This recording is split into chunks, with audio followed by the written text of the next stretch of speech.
Seamus Heaney's poem "Midnight" is part of his third collection, "Wintering Out", which was published in 1972. "Midnight" is written in 6 4-line stanzas, but there is no rhyme scheme or set pattern of meter. Let's see the summary. In the first 4 lines, the speaker dates the loss of Ireland's native identity to the beginning of the professional wars. While the idea of war has a literal basis, Ireland's history is marked by military and paramilitary struggle. It is also symbolic.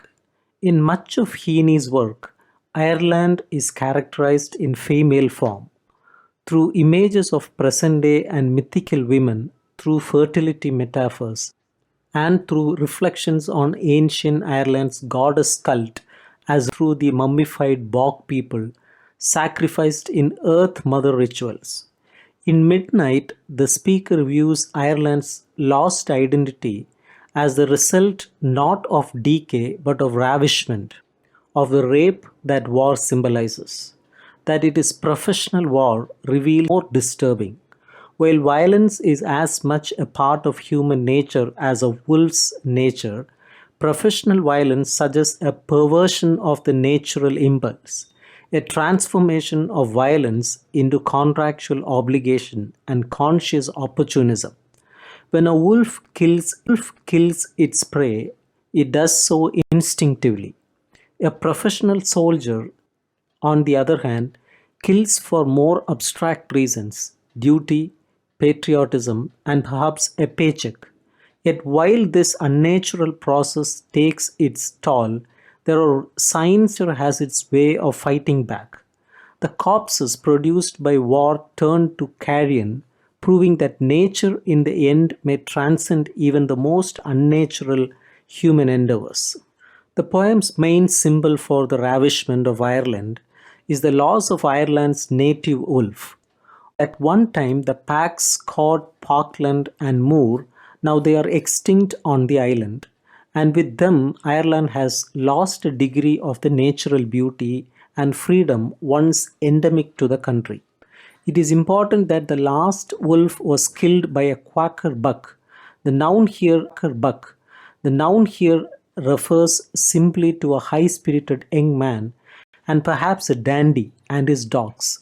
While ancient Ireland practiced an elaborate form of paganism, that religion most native to the land was replaced by Roman Catholicism. And while Catholicism has come to be nearly synonymous with Irish culture, the Quaker killer of the last wolf is an interloper, an alien presence on the land. This recalls the professional wars of the first stanza, both their violence and opportunism. Even the Quaker dogs represent a version of nature. Bred originally from wolves, hunting dogs are loosed by man upon their primordial cousins. Just like man, they have become civilized in order to destroy the natural forms from which they have arisen. In addition to these interpretations, the reader should be aware of another possible symbolic connection between the wolf and Ireland. Wolfe Tone is a figure famous in Ireland's history of struggle against English incursion. In 1798, Tun led an anti-English rebellion and assisted an ill-fated French attempt to drive the English out of Ireland. Tun was captured by the English and sentenced to hang, but a day before his execution, he cut his throat with a penknife, dying a week later of the wound. In lines 9 to 12, the speaker refers to the location of the last wolf's demise. County Kildare, a region southwest of Dublin and not far from Wicklow, where Heaney lived after leaving the troubled north. Now Kildare is a scraggy waste, wasted in the same way the humans in stanza 1 and the wolf in stanza 2 have been wasted. The speaker reveals the means by which the land has been stripped to desolation. Once wooded, its forests have been coopered to wine casks by the same type of opportunists who make professional soldiers. Similarly, the Irish wolfhound, another symbol of the country, has been misbred misbred, crossed with inferior strains, that the original breed of wolfhound was itself a product of man's design seems to matter little here. In the speaker's mind, it was purer and more natural form, and its loss is emblematic of the general laws of Ireland's pureness. The poem's fourth stanza shifts to the extended images of night and the rain that falls on what is left of Ireland. Sometimes in Heaney's work, rain functions as a symbol of life and fertility. Here, for instance, it falls on the heather, helping it to grow, and on the roof, which suggests both human design and the human life within the house. The rain zogs, the tough banks or bogs, which to Heaney often represent both the feculent and fertile quality of the land.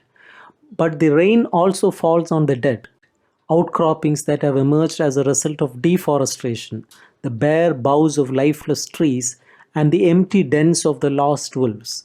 These images of death, combined with the pervasiveness of night, suggest that the soaking rain symbolizes despair more than fertility. Gone is the forest and wolf. Instead, the Ireland the speaker sees is characterized by the small vermin that glisten and scud. In lines 22 to 24, the speaker delves deep into his unconscious, to the dark part of his mind, brought on by night and suggested by the poem's title. In this region of fear, anger, and fantasy, forms rise out of formlessness, taking physical shape that can be expressed in poetry. Thus, while the speaker says that nothing is panting, lolling, vaporing, the nothing he describes is in fact something.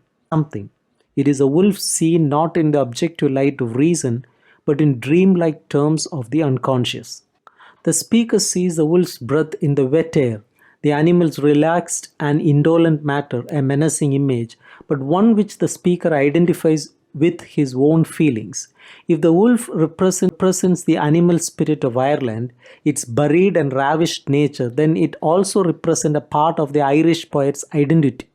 It is the poet's task to communicate that identity, that experience of Irishness.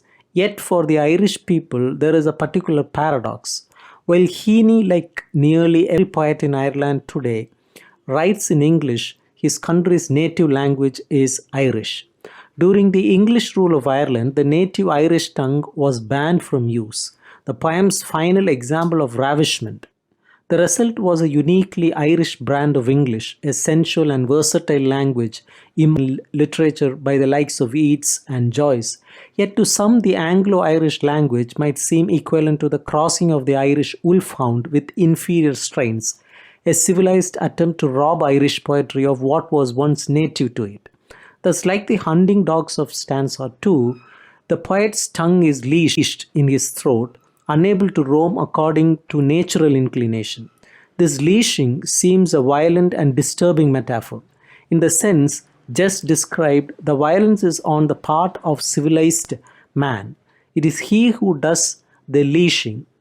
In another sense, however, it is the speaker himself who exhibits the violent impulse, the instinct of his own dark and violent side to menace civilized man as the vaporing wolf does. In this way, the speaker feels like an animal unnaturally constrained, and it is the constraint itself, the leashing, that points out his opposing instinct.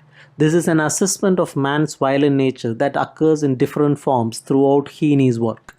It is one of the many attempts on Heaney's part to understand the reasons of Ireland's troubles, as well as to reconcile the poet's relationship with the political, psychological, and aesthetic reality